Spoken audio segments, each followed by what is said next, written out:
Formula One has arrived in the Sunshine State for spectacular sunsets, gentle breezes, warm waters, and for what will be a fantastic race day here at the Miami International Autodrome. With great opportunities for wheel-to-wheel battles featuring 19 corners, 3.36 miles long, and expected average speeds of 138 miles an hour, the Miami International Autodrome will be sure to create lots of chances to overtake.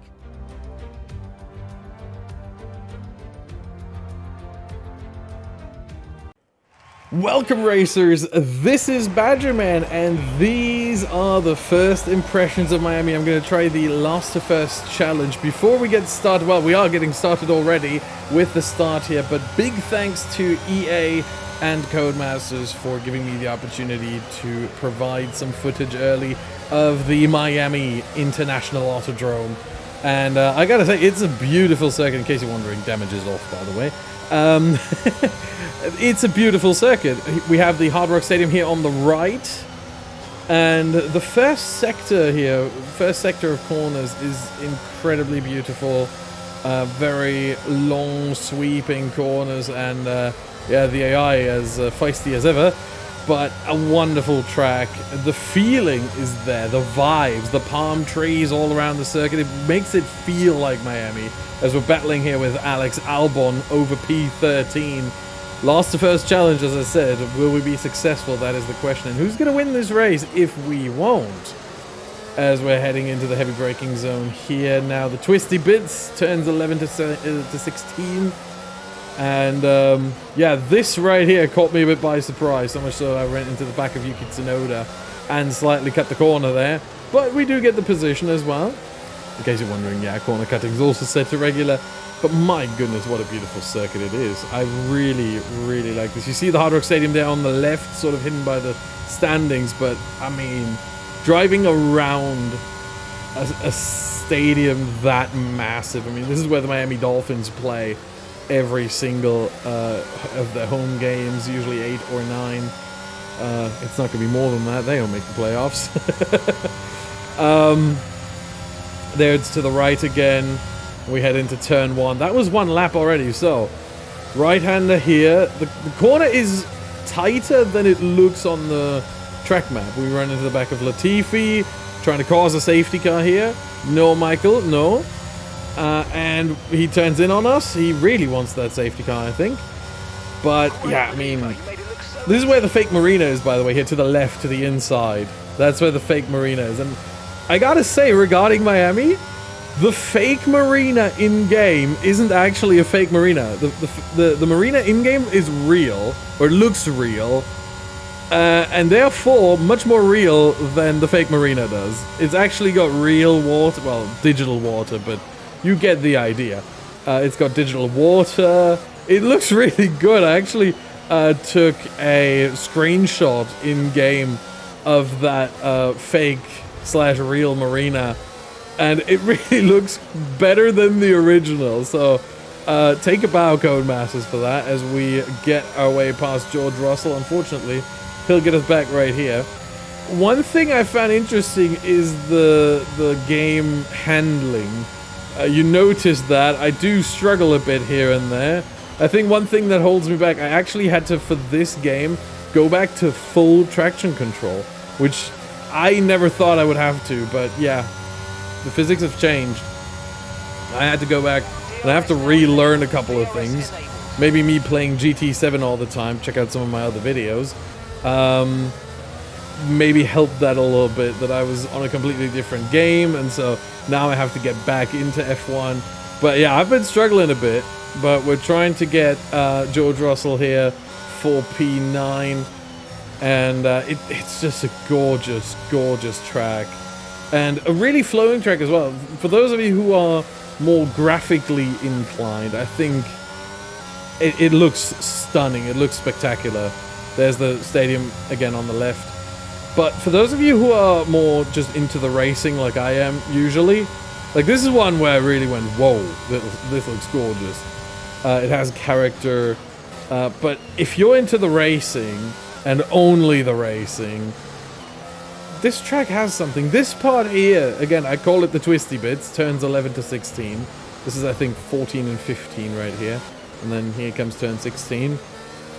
It really feels like a US street circuit. You don't have those kinds of corners. It feels like really anywhere else where it gets so twisty and tiny and slow that you feel like, you know, you're driving.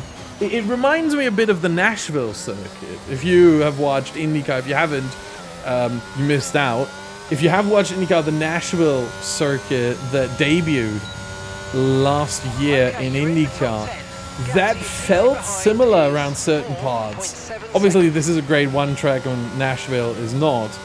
So there are clearly more safety measures, and it does still feel like an F1 track with some of the runoff areas, etc., etc.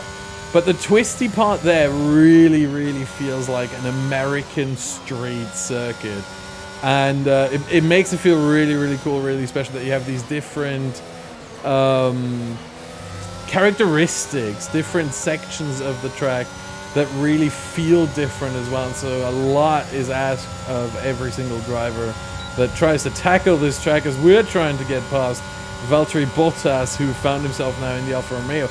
You, if you're watching, let me know in the comments down below. Who do you think this weekend is going to win this race? Because I think it's going to be a banger. The drivers love the circuit. A lot of drivers have said, hey, this is a great track. I am really looking forward to it, and I think a lot of you guys should as well. Whether, you know, the fake Marina is that great or not, it's really not. It's very silly, but you know, let's disregard that for a moment, and let's just look at the racetrack itself without the all the hullabaloo around it. Whoops, sorry, Fernando Alonso. I apologize for that. But it's just, it looks like a good track. It looks like a track that promotes good racing. You know, sure, we can make all the jokes about, oh, this is the car park of an NFL stadium, just like the car park of the Caesars Palace Grand Prix, yada yada yada. But no, there is a lot more thought that went into this. A lot more thought went into the design, into the corners, into the straights, into everything. And this feels like a proper circuit. So I have to say, this, I'm really looking forward to it. And it's going to be prime time as well here in Germany and in most of Europe. It's going to be a prime time race. Sunday at like 7, 8 p.m. I mean, that's perfect. So what do you guys think? Who is going to win this race? Let me know in the comments down below. And let me know what you think, both graphically and in terms of layout of this circuit. Do you like it? Do you dislike it? What do you like about it? What do you dislike about it? I find it absolutely gorgeous. And stay tuned until the very end of the video. You might see a couple of things that, you know, I can't say too much, but you'll be able to see as we go past Perez. And that wasn't smart because the DRS detection point was right after, so he just gets us back easily. And for us, it's going to be, in the end, on the final lap here, P6. We try to get past him, but it doesn't work really. P6, and Max Verstappen is actually the one winning ahead of Hamilton, Leclerc, Sainz, Perez, and then of course Vettel controlled by me. So do you think we're going to see that result again? Verstappen, Hamilton in P2, Leclerc and Sainz and Perez? I don't think so. Verstappen win maybe, but I don't see Hamilton in P2. I think it's going to be Verstappen, Leclerc again. We're going to see one of the two win, one of the two in P2, and then Perez in P3 probably, and Sainz. Hopefully he'll find his footing back. Those are my first impressions of the Miami International Autodrome. How do you like it? Because I love it. This is a great track. And I hope this features in F1 a bit more. If it produces great racing, which I think it will, in real life, that's the yardstick, that's the measurement. Make sure to leave a like, subscribe to the channel if you're new to see plenty more F1 22, as well as GT7 and other videos. Thank you very much for watching, and until next time, goodbye.